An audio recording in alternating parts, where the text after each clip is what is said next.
إن الحمد لله نحمده ونستعينه ونستغفره ونعوذ بالله من شرور أنفسنا ومن سيئات أعمالنا من يهده الله فلا مضل له ومن يضلله فلا هادي له وأشهد أن لا إله إلا الله وحده لا شريك له وأشهد أن محمدًا عبده ورسوله يا أيها الذين آمنوا اتقوا الله حق تقاته ولا تموتن إلا وأنتم مسلمون يا أيها الناس اتقوا ربكم الذي خلقكم من نفس واحدة وخلق منها زوجها وبث منهما رجالا كثيرا ونساء واتقوا الله الذي تساءلون به والأرحام إن الله كان عليكم رقيبا يا أيها الذين آمنوا اتقوا الله وقولوا قولا سديدا يصلح لكم أعمالكم ويغفر لكم ذنوبكم ومن يطع الله ورسوله فقد فاز فوزا عظيما أما بعد فإن أصدق الكلام كلام الله وأحسن الهدي هدي محمد صلى الله تعالى عليه وعلى آله وسلم وشر الأمور محدثاتها وكل محدثة بدعة وكل بدعة ضلالة إن الله وملائكته يصلون على النبي يا أيها الذين آمنوا صلوا عليه وسلموا تسليما اللهم صل على محمد وعلى آل محمد كما صليت على إبراهيم وعلى آل إبراهيم إنك حميد مجيد اللهم بارك على محمد وعلى آل محمد كما باركت على إبراهيم وعلى آل إبراهيم إنك حميد مجيد سبحانك لا علم لنا إلا ما علمتنا إنك أنت العليم الحكيم رب اشرح لي صدري ويسر لي أمري واحلل عقدة من لساني يفقه قولي أعوذ بالله السميع العليم من الشيطان الرجيم من همزه ونفخه ونفثه بسم الله الرحمن الرحيم قال الله تعالى يا أيها الذين آمنوا اتقوا الله ولتنظر نفس ما قدمت لغد واتقوا الله إن الله خبير بما تعملون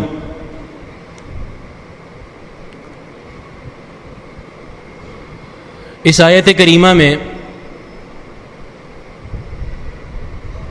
اللہ تعالی نے دو باتوں کا حکم دیا ہے اتقوا اللہ پہلی بات یہ کہ اللہ سے ڈرو وَلْتَنْظُرْ نَفْسٌ مَّا قَدَّمَتْ لِغَدٍ اور دوسرا حکم یہ ہے کہ ہر ایک شخص دیکھے اپنے آپ کو اور اپنے آپ سے پوچھے کہ اس نے کل کے لیے کیا تیاری کی ہے.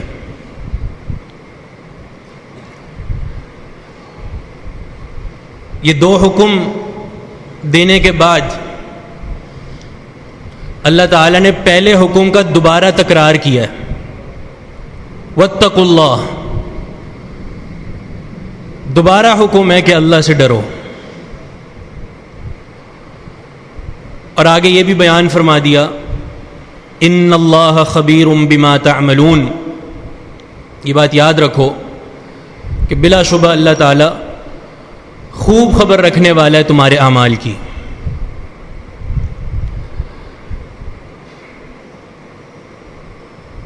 مفسرین اور علماء نے اس آیت سے استدلال کرتے ہوئے یہ فرمایا ہے کہ بندے کا اپنا محاسبہ کرنا ضروری ہے اور فرض ہے. اپنا محاسبہ کرنا اور اپنا حساب لینا، اپنے آپ سے پوچھ گچھ کرنا کہ اس نے قیامت کے لیے کیا تیاری کی ہے، اس کے پاس کتنی نیکیاں ہیں، اس میں کون کون سی خامیاں اور خرابیاں ہیں. یہ محاسبہ کرنا ہر انسان کی ذمہ داری ہے اور ہر مسلمان پر فرض ہے. آج ایک وصف آپ کے سامنے بیان کرنا چاہوں گا جو آج ہمارے معاشرے سے ختم ہوتے جا رہا ہے، اور جوں جوں یہ معاشرہ ترقی کی طرف گامزن ہے، توں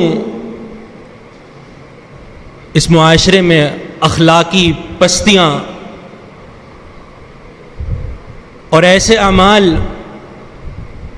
جن کو اللہ تعالیٰ نے فحاشی، برائی اور طغیانی کا نام دیا ہے، وہ بہت زیادہ ہمارے معاشرے میں پھیل چکے ہیں. ایک وصف آپ کو بتائیں جس کو ہم عربی میں عفاف یا عفت کہتے ہیں. اردو میں بھی یہ لفظ استعمال ہوتا ہے عفت،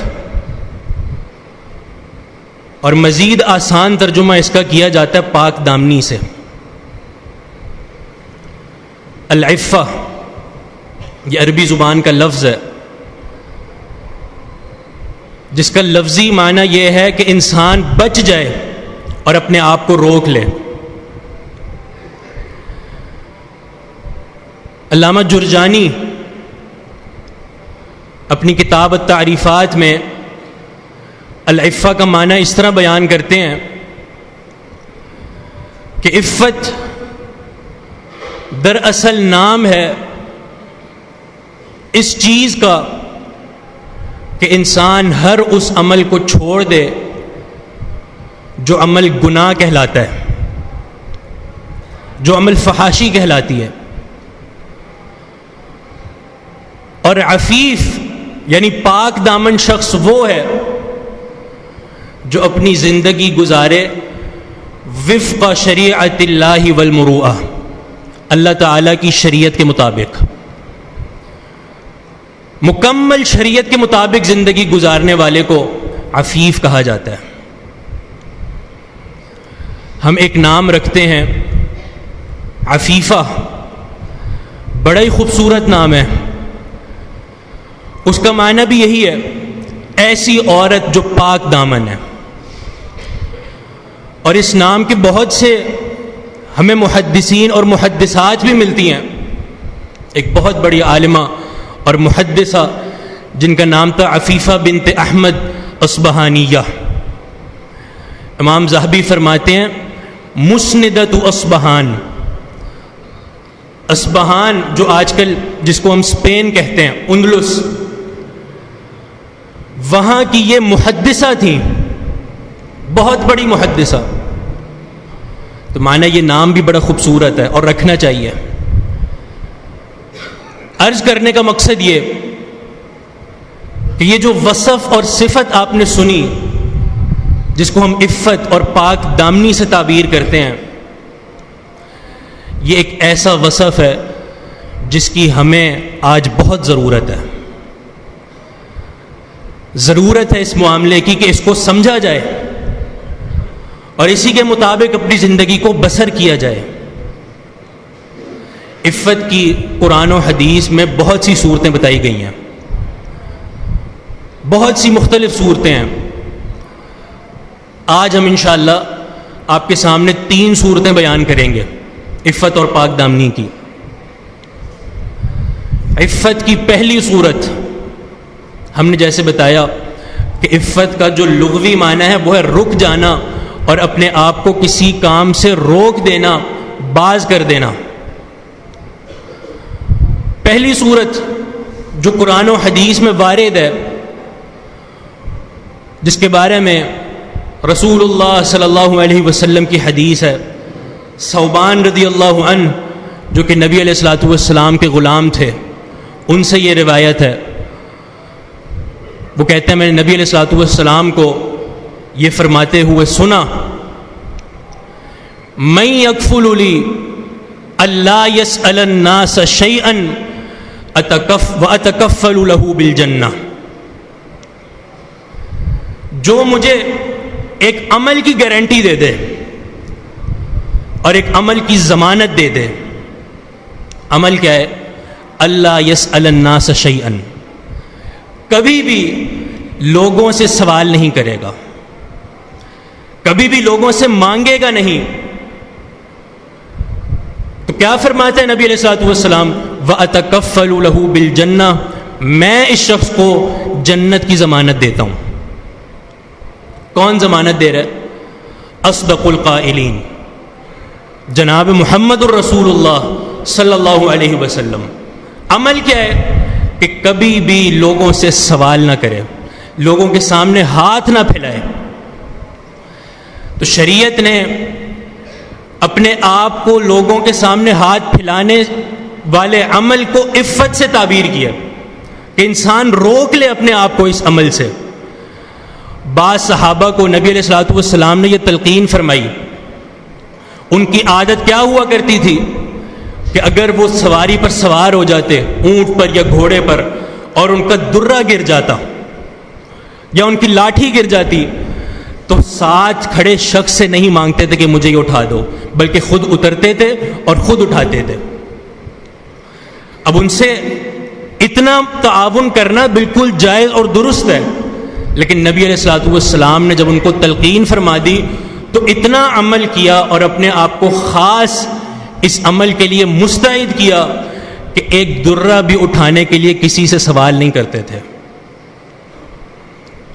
رسول اللہ صلی اللہ علیہ وسلم کی حدیث ہے، آپ فرماتے ہیں لیس المسکین الذی، وہ شخص مسکین نہیں ہے، الذی یسأل الناس وترده اللقمۃ او اللقمتان او التمرۃ والتمرتان، وہ شخص جو لوگوں سے چمٹ کر سوال کرتا ہے، مانگتا ہے ان سے اور اپنا ہاتھ ان کے سامنے پھیلاتا ہے، یہ شخص مسکین نہیں ہے۔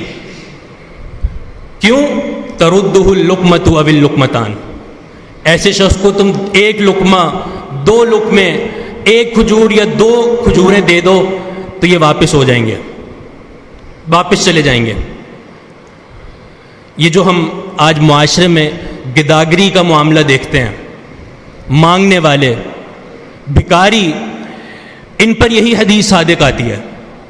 ان کو دینا صدقہ نہیں ہے، ثواب کا کام نہیں ہے، بلکہ کس لیے دیا جا رہا ہے کہ تردہ اللقمۃ او اللقمتان، ایک روپیہ دو روپیہ دو تو واپس چلے جائیں گے، صرف اپنی جان چھڑانے کے لیے دیا جاتا ہے ان کو۔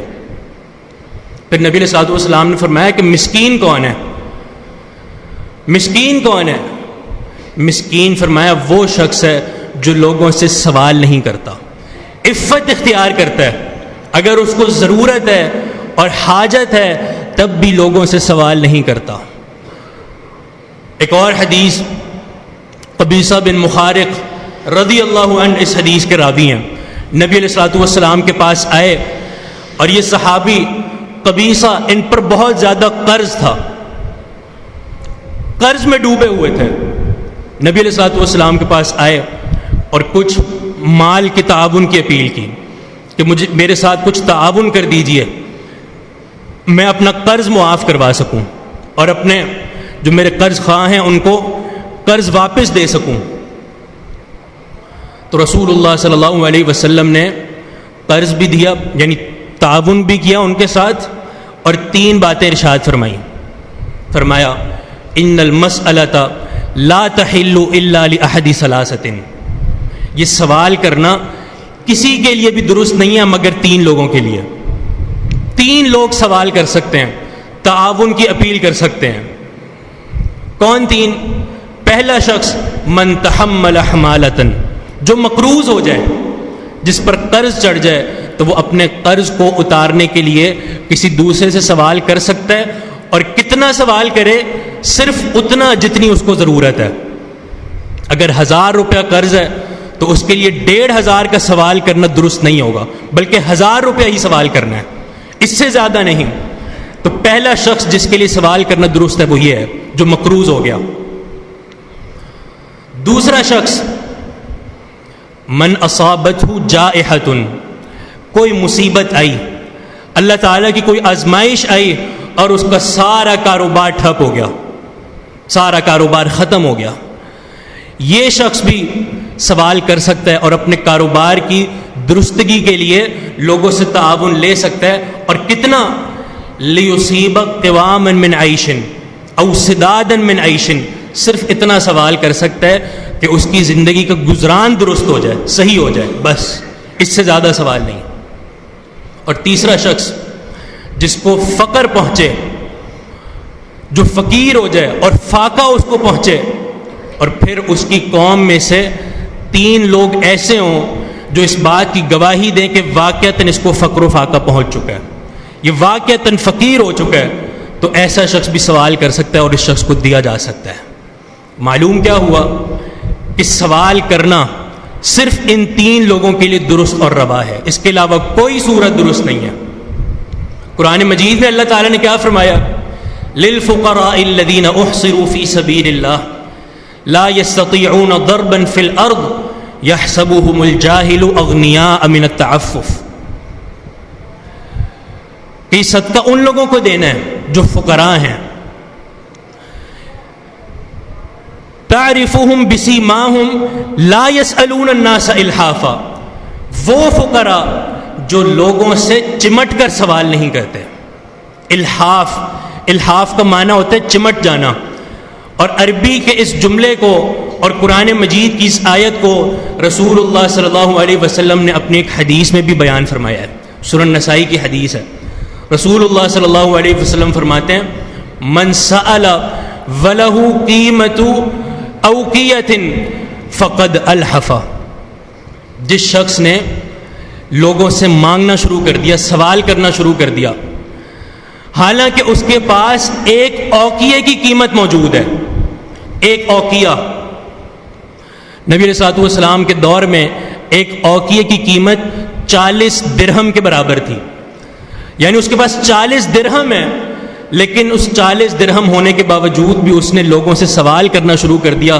تو یہ دراصل وہی شخص ہے جس کے بارے میں اللہ تعالیٰ نے فرمایا لا يسألون الناس الحافا, کہ دینا تو ان کو ہے جو الحاف نہیں کرتے, مگر یہ شخص الحاف کر رہا ہے, لوگوں سے چمٹ کر سوال کر رہا ہے. حالانکہ اللہ تعالیٰ نے اس کو کچھ نہ کچھ مال دیا ہے, لیکن پھر بھی یہ لوگوں سے سوال کر رہا ہے.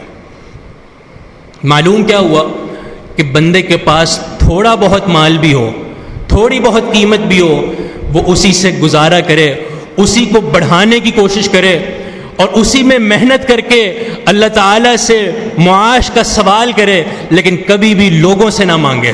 رسول اللہ صلی اللہ علیہ وسلم کی حدیث ہے کہ تمہارا ہاتھ پھیلانا لوگوں کے سامنے, اس سے کہیں زیادہ بہتر یہ ہے کہ تم جنگل کی طرف جاؤ, لکڑیاں کاٹو اور واپس شہر میں آ کے وہ لکڑیاں بیچو اور اس مال کو کھاؤ, یہ زیادہ بہتر ہے.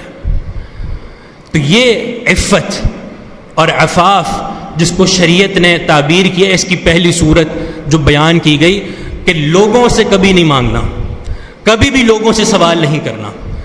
دوسری صورت جو عفت کی شریعت میں وارد ہوئی ہے وہ یہ ہے کہ انسان باز آ جائے, رک جائے اپنے بھائیوں کے بارے میں بولنے سے, غلط بولنے سے, ان کی غیبت کرنے سے اور ان کی عزتیں اچھالنے سے انسان باز آ جائے. اس کو بھی شریعت نے عفت سے تعبیر کیا ہے. بلکہ بخاری کی حدیث رسول اللہ صلی اللہ علیہ وسلم کا فرمان ہے المسلم من سلم المسلمون من لسانه ويده والمهاجر من هجر ما نهى الله عنه. فرمایا اصل مسلمان تو وہ شخص ہے کہ جس کے ہاتھ سے اور اس کی زبان سے اس کا بھائی محفوظ ہو. اصل مسلمان یہ شخص ہے کہ اس کا بھائی محفوظ ہو، اس کے ہاتھ سے بھی اور اس کی زبان سے بھی. کبھی اس شخص نے اپنے بھائی کو اپنے ہاتھ اور اپنی زبان سے تکلیف نہ دی ہو، کبھی اس کی غیبت نہ کی ہو، اس کی عزت نہ اچھالی ہو. اصل مسلمان ہے یہ شخص. رسول اللہ صلی اللہ علیہ وسلم کی حدیث ہے مسند احمد اور سنن ابو داؤد کی، یا معشر من آمن بلسانہ ولم يدخل الایمان قلبہ. اے وہ لوگوں جو اپنی زبان کے ساتھ اسلام لے آئے ہو لیکن ابھی تک ایمان تمہارے دل میں داخل نہیں ہوا. یہ کیوں فرمایا گیا؟ علماء نے اس کی وجہ یہ بتائی ہے کہ آگے جو عمل نبی علیہ الصلوۃ والسلام نے ذکر فرمایا ہے، یہ دراصل اس شخص کا عمل ہوتا ہے جس شخص کے دل میں ایمان نہیں ہے، جو صرف زبان سے اقرار کرتا ہے، صرف کلمہ گو ہے، کلمہ پڑھتا ہے زبان سے لیکن کلمے کی تاثیر اس کے دل میں نہیں گئی ہے. کیا عمل ہے؟ لا تغتابوا المسلمین ولا تتبعوا عوراتہم. مسلمانوں کی غیبتیں مت کیا کرو، ان کی عزتوں کے درپے مت ہوا کرو. فإنه من يتبع عورة أخيه المسلم يتبع الله عورته. یاد رکھو، جو شخص اپنے کسی بھائی کی عزت کے درپے ہوا، پیچھے لگا، تو اللہ تعالیٰ اس شخص کی عزت کے درپے ہو جائے گا. وَمَن يَتَّبِعِ اللَّهُ عَوْرَتَهُ يَفْضَحْهُ فِي بَيْتِهِ. اور یہ بھی سن لو، اللہ تعالیٰ جس شخص کی عزت کے درپے ہو جائے گا، اللہ اس کو ذلیل کرے گا، رسوا کرے گا، اتنا ذلیل کرے گا کہ اگر ذلت و رسوائی سے بچنے کے لیے اپنے گھر میں بند ہو جائے تو اللہ تعالیٰ اس کو اس کے گھر کی چار دیواری میں ذلیل کرے گا. کیوں؟ کیونکہ اس کی عادت تھی اپنے بھائیوں کی عزتوں کو اچھالنا، اپنے بھائیوں کی عزتوں کے درپے ہوا کرتا تھا یہ. اس لیے اللہ تعالیٰ نے اس کا یہ بدلہ دیا ہے اور یہ اس کا انجام ہے کہ اللہ اس کو ذلیل و رسوا کرے گا. یہ بھی ایک قسم کا عفاف اور عفت، جس کو شریعت نے عفت کا نام دیا ہے کہ انسان ہمیشہ اپنے بھائی کو تکلیف پہنچانے سے بچے، چاہے وہ تکلیف ہاتھ کے ذریعے ہو یا وہ تکلیف زبان کے ذریعے ہو. جو تیسری اور آخری صورت ہے عفت اور پاک دامنی کی، جس کی ہمارے معاشرے میں اور بالخصوص اس دور میں سب سے زیادہ ضرورت ہے، وہ یہ کہ انسان فحاشی، طغیانی، عریانی اور ہر قسم کے فواحش گناہوں سے بچ جائے، اپنے آپ کو بچا لے فحاشی والے گناہوں سے، بے حیائی والے امور سے، اپنے آپ کو ان تمام معاملات سے بچا لے. یہ عفت کا سب سے بڑا معنی ہے، سب سے بڑا معنی. اللہ تعالیٰ نے ہماری اس معاملے میں بڑی تربیت کی ہے، جا بجا ہمیں حکم دیا ہے، اور شریعت نے تربیت کرتے ہوئے بہت سے ایسے اصول وضع کر دیے کہ جس کے ذریعے سے ہم عفت اور پاک دامنی اختیار کر سکتے ہیں، بے حیائی والے امور سے بچ سکتے ہیں اور اپنے معاشرے کو اس بے حیائی سے پاک کر سکتے ہیں. سورہ نور آپ اٹھائیے، سورہ نور کا مطالعہ کیجئے، آپ کو جا بجا یہ اصول ملیں گے. کہیں آپ کو استئذان کا اصول ملے گا کہ جب بھی گھر میں داخل ہو تو ہمیشہ گھر میں جانے سے پہلے اجازت طلب کرنی ہے. اس کے اصول بنائے گئے اور وہ آداب سکھائے گئے. اور پھر غض بصر کے آداب کہ نگاہوں کو نیچے رکھنا ہے، اور حفظ الفرج کے آداب، شرمگاہ کی حفاظت کرنی ہے، عورتوں کے لیے پردے کے آداب، اور اس طرح کے بہت سے معاملات سورہ نور میں سکھائے گئے ہیں. یہ وہ صورت ہے، علماء فرماتے ہیں اگر لوگ اس صورت کو سمجھ جائیں اور اس کے مطابق عمل کرنا شروع کر دیں تو دنیا سے بے حیائی اور فحاشی ختم ہو جائے گی. قل للمؤمنین یغضوا من ابصارہم ویحفظوا فروجہم. ایک اصول اسی صورت میں سے کہ پہلے مومن مردوں کو خطاب کیا، مردوں سے خطاب کرتے ہوئے فرمایا کہ اے اللہ کے رسول، آپ مومن مردوں کو یہ حکم دے دیجئے یغضوا من ابصارہم ویحفظوا فروجہم، اپنی نگاہوں کو نیچا رکھیں اور اپنی شرمگاہوں کی حفاظت کریں. یہ دو امور کو ساتھ ذکر کیا ہے. معنی کہ انسان بے حیائی کی طرف اسی وقت جاتا ہے جب وہ اپنی آنکھوں کی حفاظت نہیں کرتا. جب وہ آنکھوں کی حفاظت نہیں کرتا تو اس کی اگلی سٹیج یہی ہوتی ہے کہ وہ بے حیائی والے امور سر انجام دیتا ہے, بدکاری والے امور سر انجام دیتا ہے. اس لیے دونوں باتوں کو ساتھ بیان فرمایا ہے. یغضوا من ابصارہم ویحفظوا فروجہم, نگاہوں کو بھی نیچے رکھنا ہے اور اپنی شرمگاہوں کی بھی حفاظت کرنی ہے. یہ مومن مردوں کو پہلے خطاب کیا گیا اور پھر یہی حکم عورتوں کے لیے بھی بیان فرمایا گیا. وَقُلْ لِلْمُؤْمِنَاتِ يَغْضُضْنَ مِنْ أَبْصَارِهِنَّ وَيَحْفَظْنَ فُرُوجَهُنَّ. انہوں نے بھی یہی دو امور اپنانے ہیں اور ساتھ ہی مومن عورتوں کو مزید احکامات بتائے, اور وہ کیا کہ تم نے پردہ کرنا ہے, تم نے پردہ کرنا ہے. اور اس لیے ہم آج دیکھتے ہیں اپنے اس معاشرے میں ایسی خواتین کو جو سیکولر اور اس طرح کے نظام سے بڑا متاثر ہوتی ہیں. جب ہم ان کو پردے کی آیت سناتے ہیں تو ہمیں کیا جواب ملتا ہے کہ تم ہمیں پردے کی آیت سنانے سے پہلے پچھلی آیت پڑھو جس میں اللہ تعالیٰ نے مومن مردوں کو نگاہ نیچے رکھنے کا حکم دیا ہے. تو ان کو جواب کیا دیا جائے؟ جواب یہی ہے کہ یہ دونوں معاملات ہم دونوں کے لیے ہیں. مومن مرد بھی عمل کریں گے اور مومن عورتیں بھی عمل کریں گی. مومن مرد کی ڈیوٹی کیا ہے کہ وہ اپنی نگاہوں کو نیچا رکھیں گے, اور عورتوں کی ڈیوٹی کیا ہے کہ وہ پردہ کریں گی. مکمل پردہ جو شریعت کے مطابق ہے وہی پردہ کریں گی. تو یہ وہ اصول جو شریعت نے مرتب کیا عفت اور پاک دامنی کے لیے کہ مومن کو آنکھیں نیچے رکھنی ہیں اور عورت کو پردہ کرنا ہے. اسی آیت میں اللہ تعالیٰ نے آگے کیا فرمایا؟ وَلَا يَضْرِبْنَ بِأَرْجُلِهِنَّ لِيُعْلَمَ مَا يُخْفِينَ مِنْ زِينَتِهِنَّ. اپنے پاؤں کو پٹخ پٹخ کر زمین پر نہ چلو, ایسی جوتیاں نہ پہنو جو بہت زیادہ ہیل والی ہوں, اور جب تم غیر محرم مردوں کے سامنے سے گزرو تو تمہارے ان پاؤں سے پٹخنے کی آوازیں آئیں. یہ بھی نہیں کرنا. جب شریعت نے پاؤں کو پٹخنے سے منع کر دیا عورت کے لیے تو اس شریعت نے اس عورت کو پردے کے لیے کس قدر تلقین کی ہوگی, کس قدر تلقین کی ہوگی. یہ وہ اصول ہے, اور اسی اصول کے ذریعے اللہ تعالیٰ نے کچھ آیات آگے اسی صورت میں فرمایا ہے وَلْيَسْتَعْفِفِ الَّذِينَ لَا يَجِدُونَ نِكَاحًا حَتَّى يُغْنِيَهُمُ اللَّهُ مِنْ فَضْلِهِ. اس آیت کو بیان کرنے سے پہلے اس آیت سے ایک نقطہ یہ بھی معلوم ہوتا ہے, وہ سن لیجئے کہ عفت اور پاک دامنی کا سب سے بڑا اور عظیم ذریعہ نکاح کرنا ہے. نکاح کرنا یہ انسان کو پاک دامن بنا لیتا ہے, اس کو پاک باز کر دیتا ہے. اسی لیے والدین کی ذمہ داری بھی ہونی چاہیے کہ جوں ہی ان کے بچے جوان ہوں تو ان کی شادی میں جلدی کی جائے, تاخیر نہ کی جائے, اس معاشرے کو پاک رکھنے کے لیے, اس کو پاک باز بنانے کے لیے. تبھی فرمایا وَلْيَسْتَعْفِفِ الَّذِينَ لَا يَجِدُونَ نِكَاحًا. وہ لوگ جو نکاح کی طاقت نہیں رکھتے, نکاح کی قدرت نہیں رکھتے, ان کے پاس وسائل نہیں ہیں, اتنا مال نہیں ہے کہ وہ مہر دے سکیں, نان و نفقہ اپنی بیوی کا برداشت کر سکیں, جن کے پاس اتنی طاقت نہیں ہے, ان کے لیے کیا حکم ہے؟ لِيَسْتَعْفِفْ, وہ پاک دامنی اختیار کریں, وہ اپنے آپ کو اس پاک دامنی کے لیے تیار کریں اور ابھاریں اور تلقین کریں کہ انہوں نے ہر قسم کے گناہ سے بچنا ہے. اور اسی معنی کو رسول اللہ صلی اللہ علیہ وسلم نے حدیث میں بھی بیان فرمایا یا معشر الشباب من استطاع منکم الباءۃ فلیتزوج. جو تم میں سے نکاح کی طاقت رکھتا ہو, نوجوانوں کو خطاب ہے, جو تم میں سے نکاح کی طاقت رکھتا ہو اسے چاہیے کہ وہ نکاح کر لے. کیوں؟ فإنہ اغض للبصر واحسن للفرج.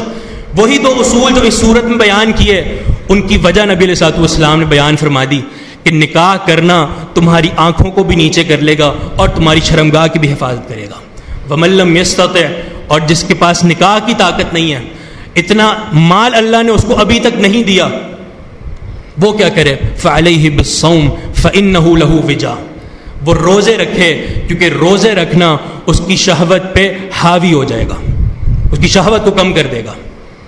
تو یہ وہ اصول, عظیم الشان اصول جو اللہ تعالیٰ نے اپنے قرآن میں بیان فرمایا ہے, جس کے ذریعے سے ہمارے معاشرے میں یہ وصف عفت اور پاک دامنی کا رواج پا سکتا ہے, اور اسی وقت رواج پائے گا جب ہر شخص اپنے آپ پر اس کو لاگو کر دے, اپنے آپ پر اس کو لاگو کر دے اور اپنے آپ کو ان سارے امور اور ان سارے احکامات کا مخاطب سمجھے کہ یہ مجھ سے خطاب ہو رہا ہے، میں نے اس پر عمل کرنا ہے۔ رسول اللہ صلی اللہ علیہ وسلم کی حدیث ہے، ثلاثۃ حق علی اللہ عونہم، تین لوگ ایسے ہیں کہ اللہ تعالی نے اپنے اوپر حق بنا لیا ہے اس بات کو کہ اللہ ان کی مدد فرمائے گا، ضرور ان کی مدد فرمائے گا، یہ اللہ نے حق بنایا اپنے اوپر۔ کون تین لوگ؟ پہلا شخص المجاہد فی سبیل اللہ، جو اللہ کی راہ میں جہاد کرنے والا ہے۔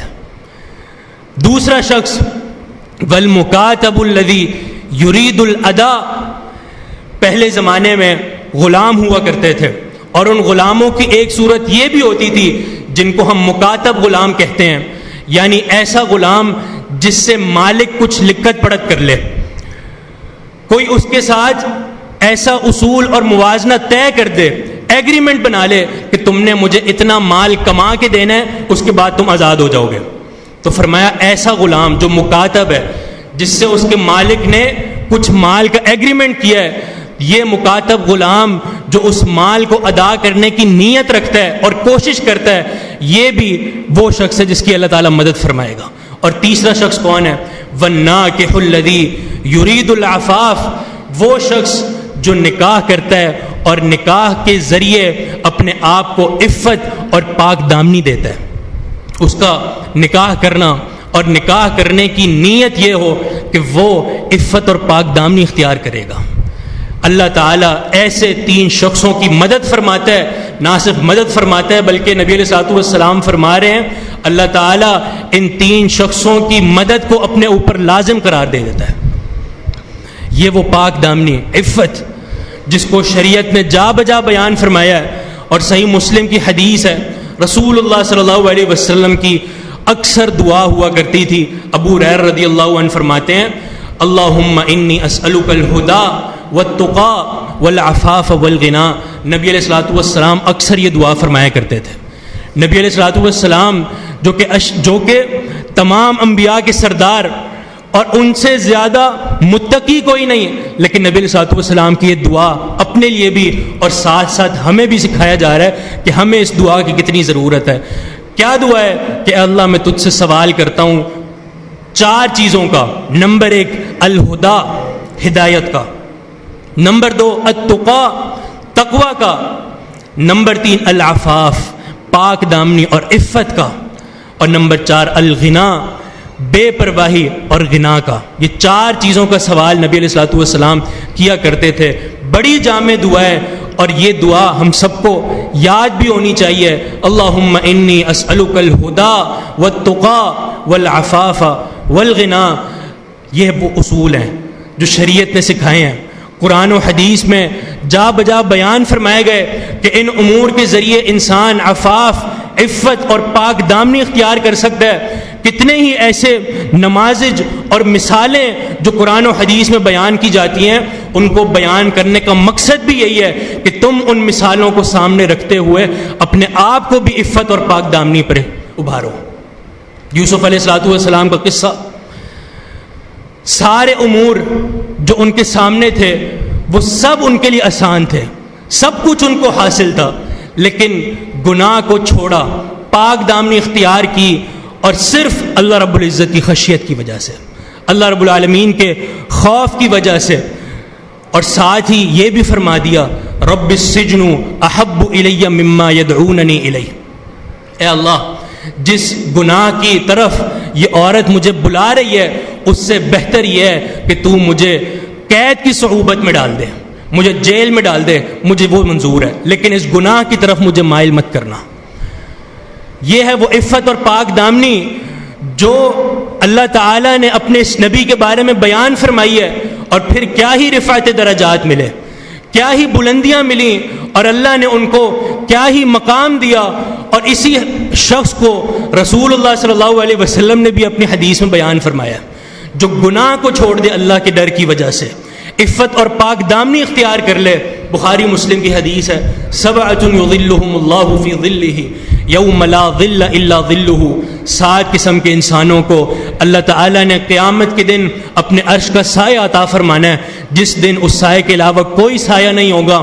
ان میں سے ایک شخص وہ بھی ہے وَرَجُلٌ دَعَتْهُ امْرَأَةٌ ذَاتُ مَنصَبٍ وَجَمَالٍ فَقَالَ إِنِّي أَخَافُ اللَّهَ، وہ شخص جسے کوئی خوبصورت اور منصب والی عورت، نسب والی عورت دعوت گناہ دے اور وہ اس دعوت گناہ کو ٹھکرا دے یہ کہہ کر انی اخاف اللہ، کہ مجھے اللہ کا ڈر ہے، تو اللہ تعالیٰ اس شخص کو اپنے عرش کے سائے میں جگہ دے گا۔ یہ ہے اس کا فائدہ عفت اور پاک دامنی کا۔ اللہ تعالیٰ اسی عفت اور پاک دامنی کی وجہ سے انسان کے مشکل معاملات بھی حل کرا دیتا ہے۔ وَمَن يَتَّقِ اللَّهَ يَجْعَل لَّهُ مَخْرَجًا، یہ تو اصول ہے کہ جو شخص اللہ کا تقوی اختیار کرے گا اللہ اس کو ہر مشکل سے آزادی دے گا۔ اس کی سب سے بڑی مثال وہ بخاری کی حدیث، وہ 3 لوگ جو غار میں پھنس گئے تھے، ان 3 لوگوں نے اللہ تعالی سے دعا کی تھی، اپنا ایک ایک عمل جو ان کو سب سے زیادہ محبوب تھا، جو وہ سمجھتے تھے کہ یہ میرا سب سے بڑا عمل ہے، اس عمل کو وسیلہ بنا کر اللہ کے سامنے دعا کی۔ انسان جب دعا کرے تو اس دعا کا ایک ادب یہ بھی ہے کہ اپنی نیکیاں اللہ کے سامنے رکھے کہ اللہ میں نے یہ نیکی تیری رضا کی خاطر کی ہے تو اس لیے تو میری یہ دعا قبول فرما لے۔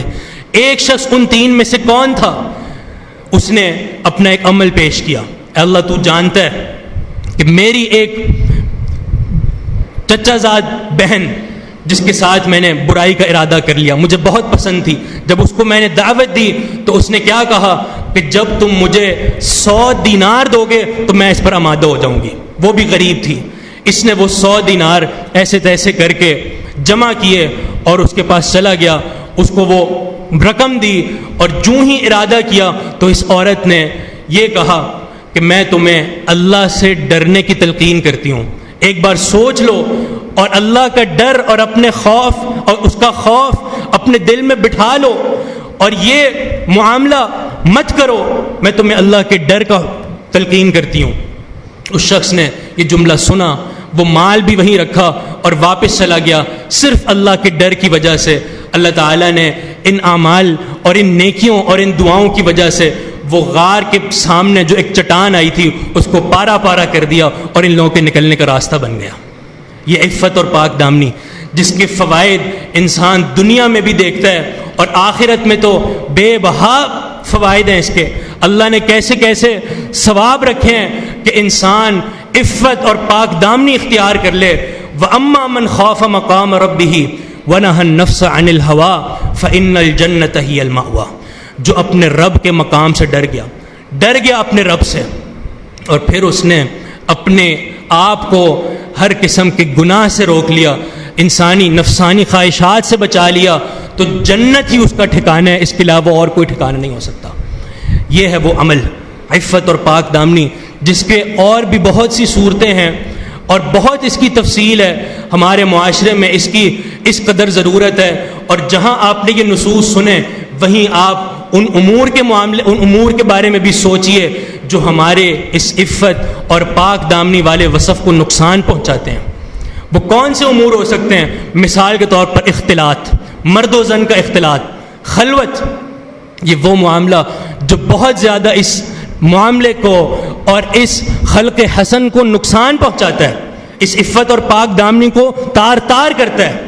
کچھ ہی دن قبل وہ دن منایا گیا اور اس میں بے حیائی کے چرچے ہوئے، یہ سب وہ امور ہیں جو انتہائی زیادہ بے حیائی اور فحاشی کی طرف لے جانے والے ہیں، ہمارے معاشرے سے اس عفت اور پاک دامنی کو ختم کرنے والے ہیں۔ رسول اللہ صلی اللہ علیہ وسلم کی حدیث لا یخلون رجل بامرأۃ،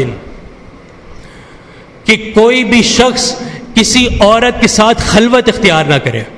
اسی طرح آگے ایک عورت کے بارے میں یہ بھی فرما دیا کہ وہ کبھی بھی سفر نہ کرے مگر اپنے کسی محرم کے ساتھ۔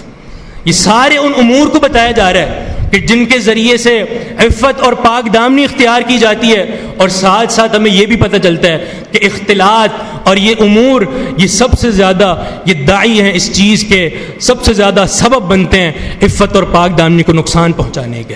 بے پردگی اور اسی طرح موسیقی وغیرہ کے آلات، اور یہ بھی رسول اللہ صلی اللہ علیہ وسلم کی حدیث صحیح بخاری میں اگر ہم اس کو سن لیں، کیونکہ یہ معاملہ بھی آج ہم بہت سنتے ہیں بہت زیادہ ایسے طبقے سے کہ جی موسیقی کو اللہ اور اس کے رسول نے حرام نہیں قرار دیا، نعوذ باللہ، جبکہ اگر بخاری کی صرف ایک یہی حدیث ہم سن لیں تو ہمیں موسیقی کی حرمت پر یقین آ جائے۔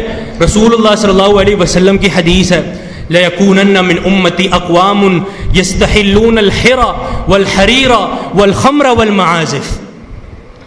نبی علیہ الصلوۃ والسلام فرما رہے ہیں، اور حدیث بھی صحیح بخاری کی ہے، کہ میری امت میں ضرور ایسے لوگ پیدا ہوں گے جو کچھ چیزوں کو حلال سمجھ بیٹھیں گے۔ پہلی چیز الحرہ، بدکاری، اس کو حلال سمجھ بیٹھیں گے۔ الحریر، ریشم کو۔ الخمرہ، شراب کو۔ المعازف، آلات موسیقی کو، میوزک کو حلال سمجھ بیٹھیں گے۔ یہ حدیث جب ہم اس کو سنیں تو ہمارا اس پر ایمان مزید بڑھ جانا چاہیے، اور ایسے لوگوں کو دیکھ کر مزید ہمارے ایمان میں تقویت آ جانی چاہیے کہ واقعتاً نبی علیہ الصلوۃ والسلام نے سچ فرمایا تھا کہ موسیقی کو حلال کہنے والے ضرور آئیں گے، اور ہم نے معاشرے کے اس طبقے کو دیکھ کر اس حدیث کو اپنی آنکھوں کے سامنے دیکھ لیا، ایسے لوگوں کو اپنی آنکھوں کے سامنے دیکھ لیا جو ان معاملات کو حلال کہتے ہیں۔ یہ نبی علیہ الصلوۃ والسلام کی پیشن گوئی جو بالکل ثابت ہے، اور یہ وہ امور ہیں جو عفت اور پاک دامنی کو نقصان پہنچاتے ہیں۔ اس خلق حسن جو اخلاق کا ایک بڑا عظیم معاملہ ہے، اس کو نقصان پہنچایا جاتا ہے۔ اسی طرح اور بھی بہت سارے امور ہیں جن کو ہم اپنا کر اس وصف کو بھی اپنا سکتے ہیں، جیسے تربیت اولاد، کہ انسان اپنے اولاد کی تربیت بچپن سے ہی ایسی شروع کرے، ایسی تربیت کرے کہ جب بھی وہ بڑا ہو، جب بھی وہ جوان ہو، تو اس میں ایسے معاملات ہوں جو عفت اور پاک دامنی پر ابھارنے والے ہوں۔ ہمیشہ ایسی تربیت ہو کہ انسان کی فطرت میں ہی حیا اور پاک دامنی آ جائے، کیونکہ ایک عربی شاعر اور اسی طرح بہت سے علماء کا یہ کہنا ہے کہ ان العلم فی الصغر کالنقش فی الحجر، کہ اگر تم بچپن سے ہی اپنے بچے کو تربیت دے دو، تعلیم دے دو، اس کو عفت اور پاک دامنی سکھا دو، تو یہ بالکل ایسے ہی ہے جیسے تم نے ایک پتھر پر لکیر بنا دی ہے، ایک پتھر پر نقش بنا دیا جو کبھی ختم نہیں ہوگا۔ تم نے اگر بچپن میں ہی اس کی تربیت کر دی تو تم نے پتھر پر لکیر کھینچ دی ہے، اور اس کی فطرت میں ہی حیا، پاک دامنی اور عفت جیسے امور سر انجام دے دیے ہیں۔ اللہ تعالی سے دعا ہے یہ وصف جو بیان ہوا ہے اس کو سمجھنے کی اور اس کے مطابق عمل کرنے کی توفیق عطا فرمائے۔ اقول قولی ھذا واستغفر اللہ لی ولکم وآخر دعوانا ان الحمد للہ رب العالمین۔